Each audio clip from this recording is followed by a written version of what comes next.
ఒక పాత రైతు విజయ కథ.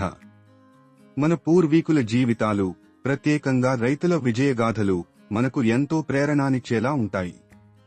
ఓపిక, శ్రమ మరియు ధైర్యంతో సాధించిన విజయాలకే రైతుల జీవితం సజీవ సాక్ష్యం. ఈ కథ కూడా అటువంటిదే.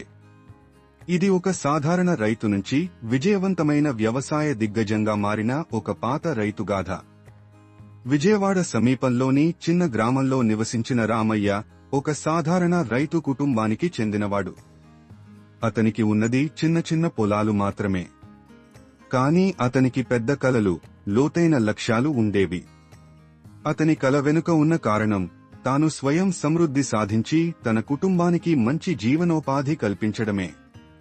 ఆ రోజుల్లో వ్యవసాయం అంటే కేవలం పోరాటమే. తగిన వర్షాలు లేకపోవడం, సరైన సాధనాలు అందుబాటులో లేకపోవడం, పంటల ధరలు తగ్గిపోవడం వంటి అనేక సమస్యలు రైతులను కుంగదీసేవి. రామయ్య కూడా ఈ సమస్యలను ఎదుర్కొన్నాడు. అయినప్పటికీ అతనిలోని ఆత్మవిశ్వాసం ఎప్పటికీ తగ్గలేదు. అతనికి అన్నవరం వెంకటేశ్వర స్వామి మీద నమ్మకం చాలా ఎక్కువ. ప్రతి పంట నాటేటప్పుడు ఆయన గుడికి వెళ్లి ప్రార్థన చేసేవాడు.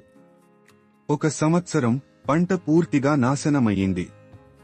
ఊర్లో చాలామంది రైతులు తమ పొలాలను అమ్మేసి వలస వెళ్లిపోయారు. కాని రామయ్య మాత్రం తన పట్టుదలను వదలలేదు. అతను నష్టాన్ని ఎదుర్కొనే విధానంపై ఆలోచించసాగాడు. అతను కొత్త పద్ధతులను పరిశీలించడం మొదలుపెట్టాడు.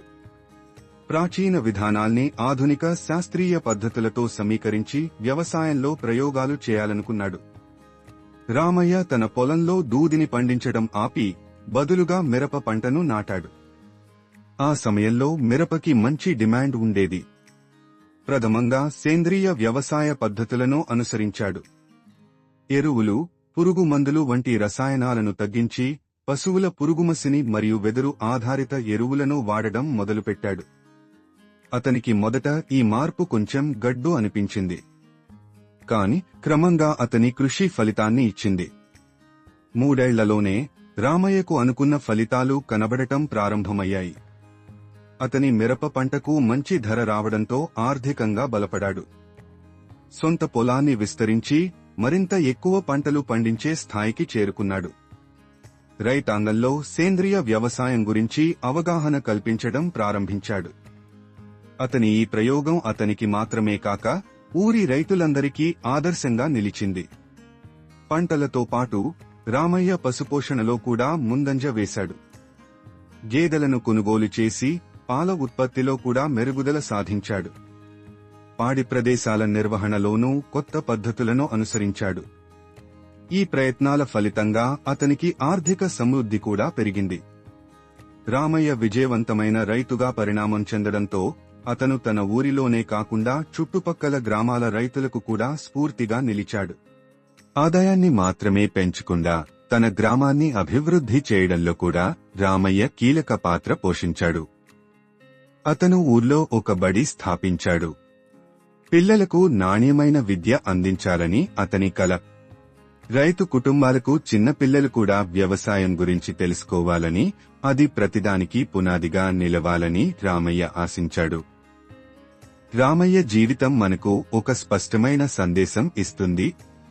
కష్టనష్టాలను ఎదుర్కొనడం, సమస్యలకు పరిష్కారాలను వెతకడం, నమ్మకంతో ముందుకు సాగడం ద్వారా మన లక్ష్యాలను సాధించవచ్చు.